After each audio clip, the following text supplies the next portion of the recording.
بسم الله الرحمن الرحیم اللهم صل علی محمد و آل محمد وعجل فرجهم۔ سامعین محترم، ناظرین گرامی قدر، السلام علیکم ورحمۃ اللہ۔ آپ تمام مومنین اور مسلمین کی خدمت میں آج کے بابرکت دن، جس دن میں آنگن زہرا میں پھول کھلا کہ جس کے پھول کی خوشبو نے مشام عالم کو معطر کر دیا اور جس کے نور نے کائنات کو منور کر دیا، اس امام دوم اور سبط اکبر حسن مجتبیٰ علیہ السلام کی ولادت کا دن ہے، اور اس مناسبت سے عطیہ تبریک و تہنیت عرض کرتا ہوں۔ آج ہم نے اس گفتگو میں امام حسن مجتبیٰ علیہ السلام کی زندگی میں سے چند نمونوں کو، جو ہماری زندگیوں کو نورانی اور روحانی اور معنوی قرار دے سکتی ہیں، ان چند نمونوں کو سیرت امام حسن مجتبیٰ علیہ السلام سے بیان کرنا ہے۔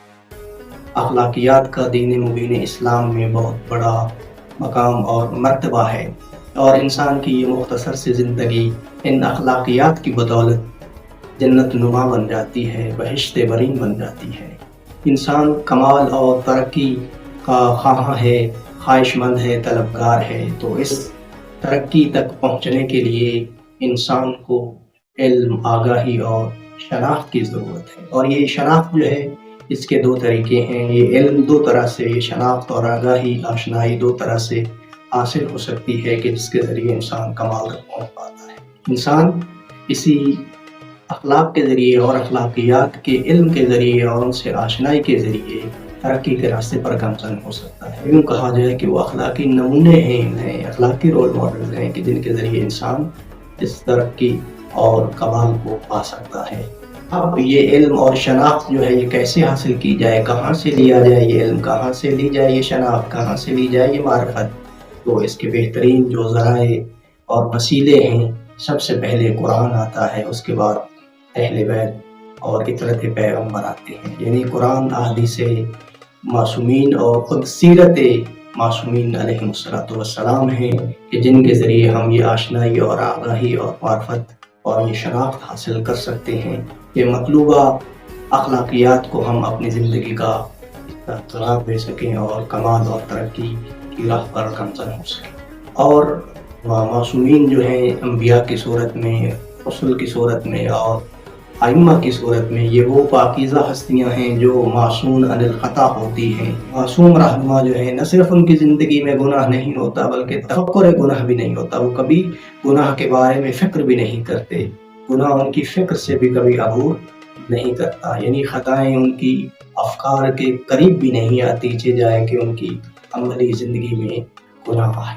تو یہ معصوم ہیں اور یہی معلم اخلاق ہیں، خدا کی جانب سے اپنے چاہنے والوں کے لیے، اپنے پیروکاروں کے لیے بہترین نمونہ عمل یہی معصومین ہیں، اور یہی ہیں کہ جو معلم اخلاق قرار دیے گئے۔ وَيُزَكِّيهِمْ وَيُعَلِّمُهُمُ الْكِتَابَ وَالْحِكْمَةَ، یعنی پیغمبر جو ہیں وہ امت کا تزکیہ نفس کرنے والے ہیں۔ ان پاک دامن اور معصوم ہستیوں میں سے ایک معصوم ہمارے امام ہیں، کریم اہل بیت ہیں، امام حسن مجتبیٰ علیہ السلام۔ سیوطی جو ہیں وہ کہتے ہیں کہ امام حسن مجتبیٰ علیہ السلام کے لیے بہت سارے فضائل اور مناقب ہیں۔ ان مناقب میں سے کچھ کو یہاں پر آپ کی خدمت میں عرض کرنا ہے۔ سیداً حلیماً ذا سکینہ ووقار وحشمہ جوادا ممدوحا۔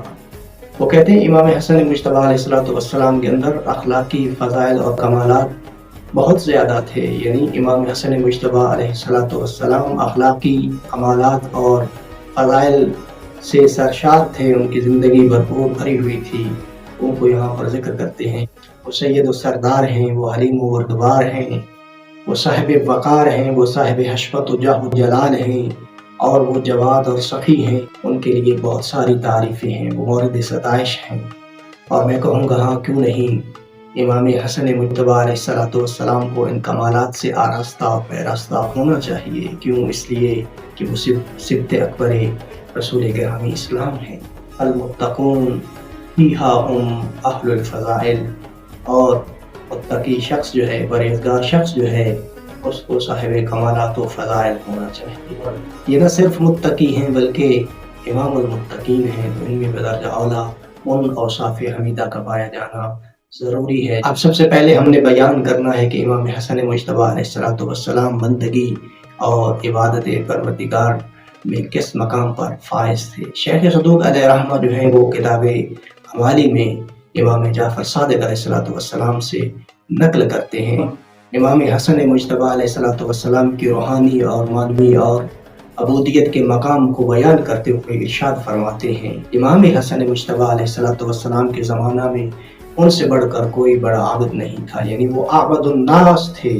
امام حسن مجتبیٰ علیہ السلام کی شخصیت وہ شخصیت ہے کہ جنہوں نے پاک برہنہ 25 حج انجام دی اور بیت اللہ کی زیارت سے مشرف۔